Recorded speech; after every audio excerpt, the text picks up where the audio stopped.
Baik, selamat pagi untuk kita semua. Pada kesempatan ini, kami dari kelompok 2 akan mempresentasikan hasil kerja kami mengenai rancangan faktorial dalam rancangan acak lengkap. Sebelum itu, izinkan saya untuk memperkenalkan anggota dari kelompok 2, di mana saya sendiri Maria Selviana, kemudian ada teman saya Dominga Suarez, Alexandria Mawarista Kiik, selanjutnya ada Yohanes Baus dan Yunita Watilau. Slide selanjutnya. Baik, materi yang akan dibahas yaitu yang pertama definisi faktorial dalam rancangan acak lengkap, yang kedua model dan tabulasi data, yang ketiga analisis seragam, dan keempat contoh kasus dan penyelesaian. Baik, untuk materi yang pertama yaitu definisi faktorial dalam rancangan acak lengkap. Slide selanjutnya. Baik, untuk pengertiannya yaitu rancangan faktorial menggunakan lebih dari satu faktor di mana perlakuan merupakan kombinasi dari taraf suatu faktor dengan taraf faktor lain. Rancangan faktorial dicirikan oleh perlakuan yang merupakan komposisi dari semua kemungkinan kombinasi dari taraf-taraf dua faktor atau lebih. Istilah faktorial lebih mengenai perlakuan-perlakuan yang akan diteliti, disusun, tetapi tidak menyatakan bagian ditempatkan dalam unit-unit percobaan.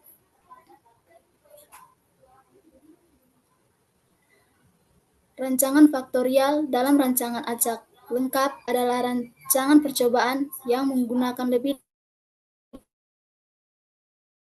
dari satu faktor dan yang merupakan kombinasi dari faktor-faktor tersebut. Rancangan ini juga disebut rancangan percobaan acak lengkap karena sifat silang dari level-levelnya.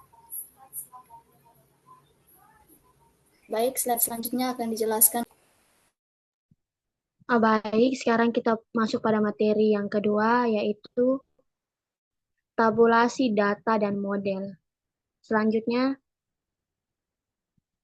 nah di sini teman-teman bisa lihat, ini adalah tabulasi data faktorial, rancangan acak lengkap dua faktor, di mana ada faktor A dan di mana ada faktor A dan juga faktor B, dan juga ini ada pengulangannya atau ulangannya, di mana ulangannya itu ada 1, 2, R, Y1J, dan di sini ada total baris yaitu YI, di mana teman-teman bisa lihat pada slide, di mana faktor A ulangan pertama, pada faktor B1 itu Y11, dan faktor saat faktor A1 ulangan kedua pada faktor B ke-1 yaitu Y112 sampai seterusnya. Slide selanjutnya.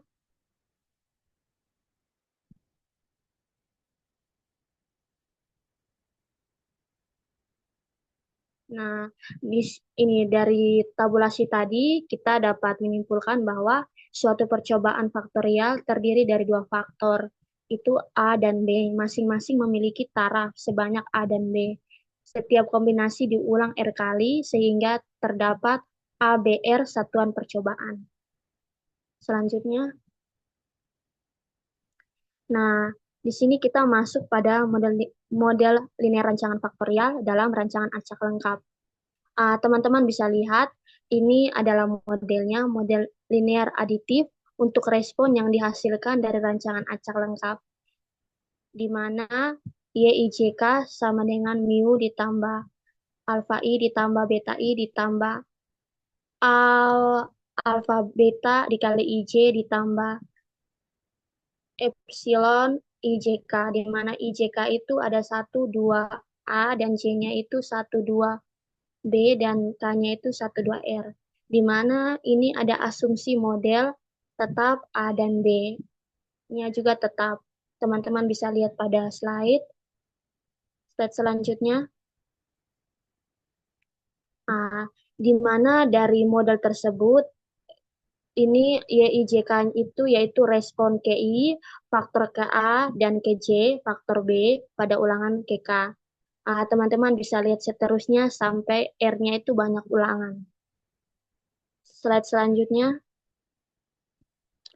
di sini ada hipotesis yang diambil pada faktorial rancangan acak lengkap, di mana yang pertama itu H0-nya itu alfa 1 sama dengan alfa 2 sama dengan detik sama dengan alfa I sama dengan 0, di mana teman ini faktor A tidak memberikan pengaruh yang nyata.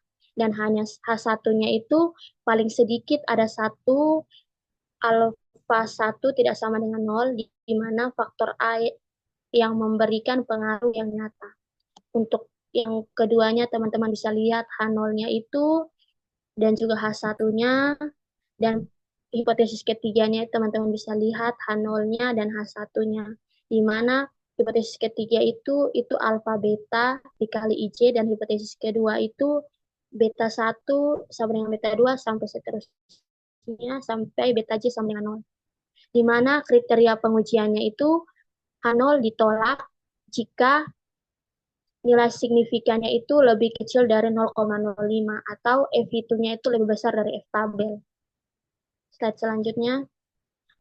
selanjutnya, akan dijelaskan oleh teman saya. Baik, selanjutnya kita masuk dalam analisis ragam. Di mana analisis ragam ini merupakan metode statistik yang dapat menyatakan bahwa dapat suatu variabel independen pada suatu penelitian dan mengetahui interaksi antara variabel dan pengaruhnya terhadap suatu perlakuan. Di mana ada asumsi yang harus dipenuhi dalam analisis ragamnya itu sebagai berikut.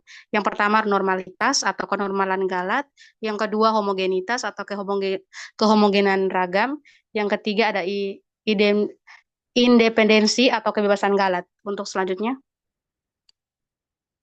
untuk teman-teman bisa lihat dalam tabel ini terdapat sumber keragaman, terdapat derajat kebebasan, jumlah kuadrat, dan juga kuadrat tengah, ada F hitung dan juga F tabel. Terdapat sumber keragamannya yaitu ada faktor A, faktor B, dan interaksi AB. Untuk derajat kebebasannya yaitu ada F1 sama dengan A kurang 1, V2 ada B kurang 1, dan juga jumlah kuadratnya adalah juga JKA atau jumlah kuadrat A, JKB jumlah kuadrat B, dan juga JKAB yaitu jumlah kuadrat AB. Untuk kuadrat tengahnya sendiri adalah ada KTA atau kuadrat tengah A, KTB kuadrat tengah B, KTAB kuadrat tengah AB. Untuk F hitungnya teman-teman bisa lihat ada KTA dibagi dengan KTG, KTB dibagi dengan KTG, dan juga KTAB dibagi dengan KTG. Untuk F tabelnya terdapat V1 dan juga V4, V2 dan juga V4, V3 dan juga V4. Untuk Galat dan juga totalnya teman-teman bisa lihat. Selanjutnya,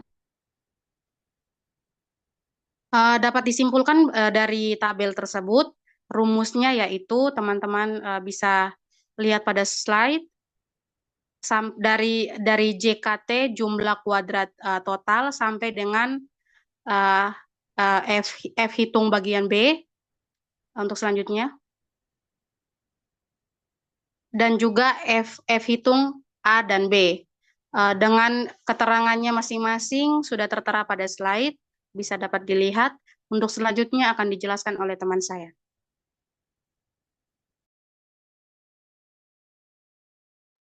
Oke, baik. Sekarang masuk pada contoh kasus. Slide berikutnya. Kasus di sini kita lihat ada sebuah penelitian untuk menyelidiki efek dari pengairan. Pengairan di sini ada dua sistem, yaitu sistem P dan sistem X. Dan tipe dari pupuk yaitu ada dua, yaitu diberi pupuk dan diberi Na dan diberi K. Pada hasil tanaman K atau diukur dalam berat kilogram per are. Untuk penelitian ini terdapat ada 18 buah petak percobaan yang homogen. Perlakuan-perlakuan atau kombinasi perlakuan diberikan 9 pada petak-petak secara random lengkap. Setiap dari 6 kombinasi perlakuan mendapat 3 buah petak. Hasil penelitian ini dituangkan dalam bentuk tabel. Oke, baik. Slide berikutnya. Ini adalah hasil tabel dari kasus tersebut tadi, di mana faktor pengairan tadi itu ada dua sistem, yaitu sistem P dan sistem X. Dan ada faktor pupuknya juga tadi. Kita lihat pada tabelnya ini ada nilai dari tidak diberi pupuk dan diberi Na dan K. Slide berikutnya. Sekarang masuk pada penyelesaian. Di mana dari tabel kasus tersebut kita memperoleh tabel perlakuannya, di mana faktor pengairan tadi yaitu ada dua juga, yaitu sistem P dan sistem X.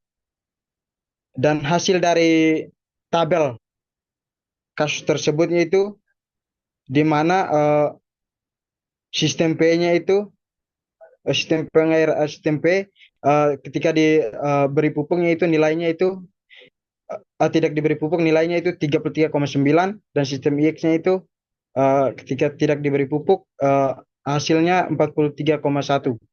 Dan untuk Na-nya itu kita dapat nilainya itu 62,9 dan 64,2, dan nilai K-nya itu 63 dan 42. Jadi total dari tidak diberi pupuknya itu ada 77, dan total dari Na-nya itu ada 127,1, dan total dari nilai K-nya itu ada 105. Slide dari tabel di atas, maka kita dapat merumuskan hipotesisnya, di mana pengaruh faktor sistem pengairan A-nya itu di mana H0-nya itu faktor hipotesis faktor sistem pengairannya itu tidak pengaruh nyata terhadap hasil tanaman K. Dan H1-nya itu faktor sistem pengairannya itu berpengaruh nyata terhadap hasil tanaman K. Slide berikutnya. Oke, baik, termasuk sekarang masuk pada pengaruh faktor pemberian pupuk B. Di mana H0-nya itu faktor pemberian pupuk itu tidak berpengaruh nyata terhadap hasil tanaman K, dan H1-nya itu faktor pemberian pupuk itu berpengaruh nyata terhadap hasil tanaman K. Dan sekarang masuk pada hipotesis pengaruh faktor sistem pengairan dan faktor pemberian pupuk atau AB, di mana H0-nya itu faktor sistem pengairan dan pemberian pupuk tidak berpengaruh nyata terhadap hasil tanaman K. Dan H1-nya itu faktor sistem pengairan dan pemberian pupuk berpengaruh nyata terhadap hasil tanaman K. Dari sini kita dapat menentukan taraf signifikan, yaitu 5%, atau alfanya itu 0,05. Maka kriteria penolakannya itu H0 ditolak jika signifikannya itu kurang dari 0,05 atau F hitung lebih dari F tabel. Slide berikutnya dijelaskan oleh teman saya Domingas. Baik, untuk langkah yang berikutnya yaitu langkah keempat. Di sini kita masuk ke perhitungan dari rumus-rumus yang sebelumnya. Untuk langkah yang keempat, kita menghitung faktor korelasi atau FK-nya. Di sini kita setelah memasukkan rumus dan melakukan perhitungan diperoleh nilai FK-nya 5307,934. Dan yang berikut kita menghitung nilai jumlah kuadrat totalnya, yaitu kita peroleh hasilnya 343,236. Yang berikutnya, yang langkah ke-6,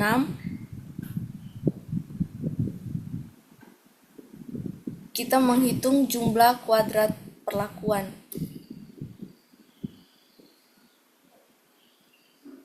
Untuk jumlah kuadrat perlakuan A, kita dapat nilai 210,134, dan jumlah kuadrat perlakuan B kita peroleh nilai 6,125, dan jumlah perlakuan interaksi antara A dan B kita dapat nilai 81,7633.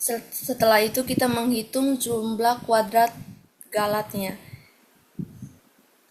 Di sini kita dapat JKG itu bernilai 45,2133 dan yang terakhir kita menghitung nilai F hitungnya. Untuk F hitung faktor A sendiri kita dapat 55,7714 dan F hitung untuk faktor B yaitu 0,81281 dan F hitung untuk interaksi antara perlakuan A dan perlakuan B kita peroleh nilainya 10,8503. Nah, dari hasil perhitungan tadi, mulai dari perhitungan FK sampai pada perhitungan F hitung untuk masing-masing faktor dan interaksi kedua faktor, kita dapat membentuk hasil perhitungan itu ke dalam bentuk tabel, yaitu tabel hasil analisis pengaruh sistem pengairan dan pupuk terhadap hasil tanaman K. Di sini kita bisa lihat sumber keragamannya itu ada faktor A, faktor B, interaksi A, B, dan galat serta total. Dan di sini untuk derajat bebas faktor A itu ada 1, untuk faktor B ada 2, interaksi antara faktor A dan B ada 2, dan galatnya ada 12, jadi totalnya ada 17. Dan teman-teman bisa lihat untuk nilai JK dan KT dan F hitung serta F tabel yang tadi nilainya sudah kita peroleh dalam tahap perhitungan. Selanjutnya kita menarik kesimpulan dari tabel analisis variansi yang telah kita buat, yaitu yang pertama kita melihat pengaruh faktor sistem pengairan A. Untuk faktor sistem pengairan A kita peroleh F hitungnya itu lebih besar dari F tabel, di mana tadi F hitungnya itu 55,7714 itu lebih besar dari F tabelnya yaitu 4,75, maka H0 ditolak. Jadi faktor sistem pengairan A itu berpengaruh nyata terhadap hasil tanaman K. Yang berikutnya yaitu kita melihat pengaruh faktor pemberian pupuk B.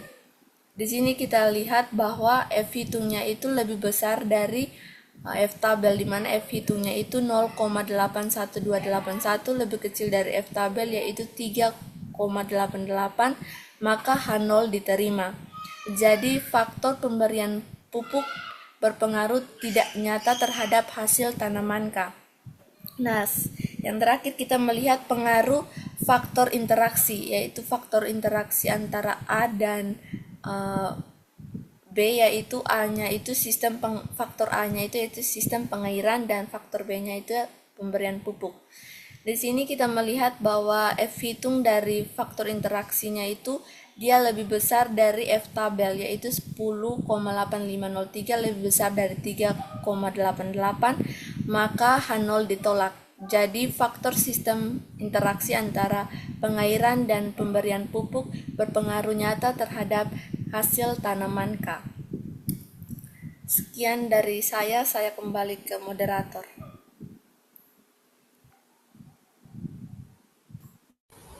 Sekian presentasi dari kami, terima kasih.